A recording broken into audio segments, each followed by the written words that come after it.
What if your quiet neighbor, the guy who smiled at you every morning, was hiding the darkest secret imaginable? What if, just a few feet away from your home, unspeakable horrors were unfolding behind closed doors?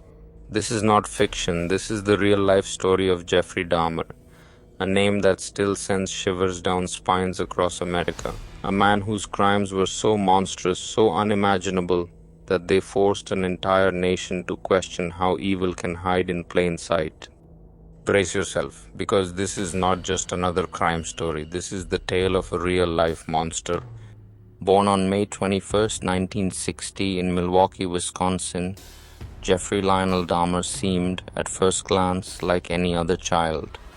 But from a young age, the signs were there: quiet obsessions, an unusual fascination with dead animals, and a growing emotional detachment.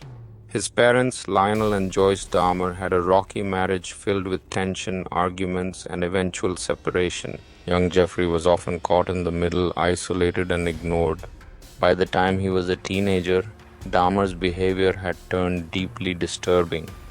He began drinking heavily, isolating himself from others, and his fascination with death only grew stronger. Yet somehow no one intervened. Was it neglect?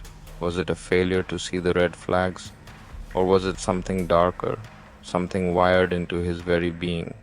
Dahmer committed his first murder in 1978, just after graduating high school. His victim?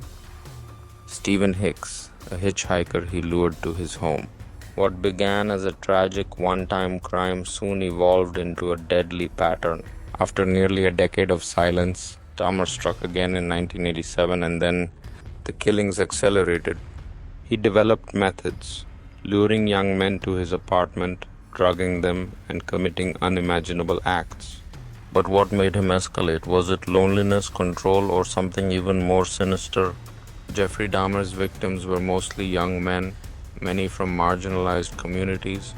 He targeted the vulnerable, the overlooked. He offered them money, drinks, or companionship. Inside his apartment, he created a chamber of horror. He took photos, he kept trophies, and worst of all, he showed no remorse. How could someone seem so calm while doing something so horrific? It all unraveled on July 26, 1991. Tracy Edwards managed to escape Dahmer's grip and led police to apartment 213. What they found inside was beyond comprehension. Polaroids of dismembered bodies, preserved body parts in the freezer, acid drums, and chilling evidence of Dahmer's acts. Even the most seasoned detectives were shaken to their core. This wasn't just murder, it was something far darker. The media frenzy exploded. The trial of Jeffrey Dahmer became a national obsession. Courtrooms were packed. Every detail was analyzed. Dahmer admitted everything, calmly, coldly. He was sentenced to 15 consecutive life terms, 937 years behind bars. But the public wasn't satisfied. People wanted to understand why, how. Could a human being truly be that inhuman? Experts called him a psychopath, a sociopath. Some blamed childhood trauma. Others saw signs of personality disorders. But no single diagnosis could fully explain his behavior. Was he mentally ill or just evil?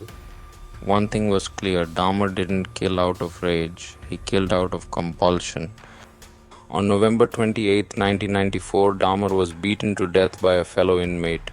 Some saw it as justice, others believed he took secrets to the grave.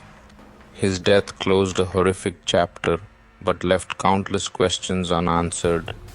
The story of Jeffrey Dahmer is more than a tale of evil.